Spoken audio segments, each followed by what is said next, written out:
Eu acho que o primeiro abismo que o Roy Zuck, no seu livro A Interpretação Bíblica, fala é uma barreira chamada língua, né? A escrita, o idioma. Por quê? Porque a Bíblia não foi escrita em português. Você sabe que a King James foi tão famosa nos Estados Unidos que muitos no passado e até mesmo no presente, ali no Bible Belt, acreditava que a Bíblia tinha sido escrita em inglês, que Jesus falava em inglês, e que até hoje tem gente que acha que aquela tradução, a King James, mesmo sendo boa, ela é uma tradução inspirada por Deus. E a gente sabe que os autores foram inspirados, mas nenhuma tradução é inspirada. A tradução tem algumas dificuldades. E até hoje, algumas pessoas, até no Brasil, acham que a Bíblia foi escrita em português, Jesus falava em português, com algumas... Eu acho que é a Almeida Fiel, né? Corrigida Fiel, é uma que foi muito popular, a tradução do Almeida, né? O missionário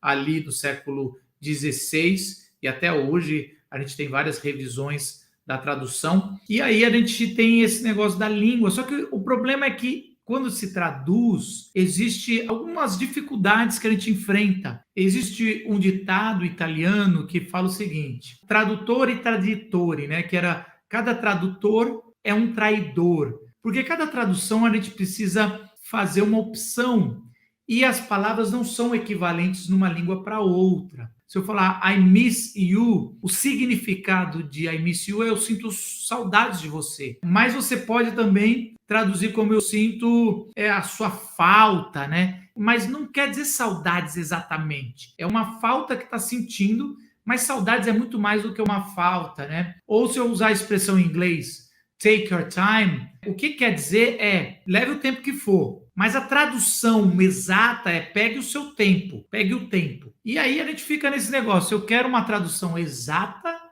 ou eu quero uma tradução que traduza o significado. Então, para muitas pessoas, se você não entender que a Bíblia não foi escrita no português, você já sai com uma dificuldade grande, porque uma das barreiras a serem ultrapassada, né, um dos abismos, é o abismo da língua. O Antigo Testamento, ou conhecido como Bíblia Hebraica, foi traduzido do hebraico. E o finalzinho ali, Daniel, um pedacinho de Daniel e alguns pedaços do aramaico, que já era a língua popular da Babilônia ali. Foi aonde eles pegaram muitos da forma escrita. Então tem o hebraico antigo, tem várias formas ali, e ela foi ser consolidada mesmo com a sua pontuação ali com o texto massorético séculos depois de Cristo. Mas o hebraico nem pontuação tinha no sentido de vogais, vamos dizer assim. E no Novo Testamento é o grego, e também não é o grego clássico, era o grego koiné, era a língua do povo. E é interessante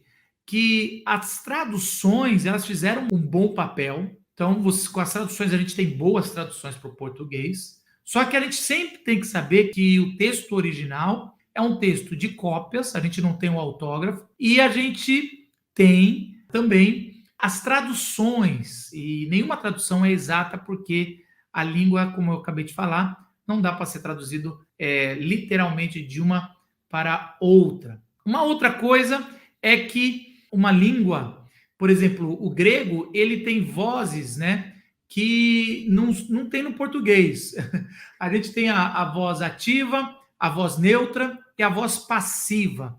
E a voz passiva do grego, por exemplo, é uma voz que é difícil traduzir porque a gente não tem uma equivalência. Por exemplo, se a gente vai lá, eu peguei aqui um exemplo, se a gente vai lá em Atos 19, 3, tá assim: que batismo vocês receberam?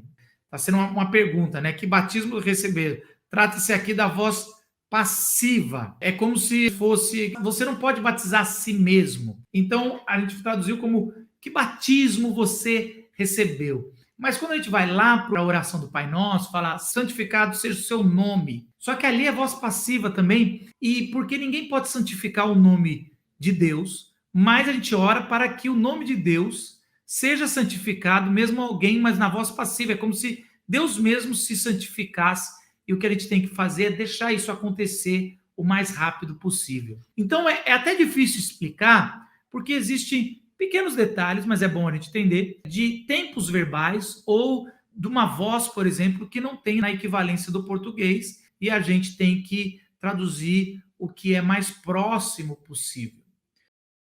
Ei, você que está assistindo o Corte Entendendo a Bíblia, um programa onde a gente chama gente com grande conhecimento bíblico que vai ajudar você a ler e a entender a sua fé em Jesus Cristo de maneira clara e com autoridade. Se você quiser assistir esse episódio completo, é só clicar aí na tela do vídeo que a gente já disponibilizou o episódio todo para você. Tá incrível, nos vemos lá. Tchau!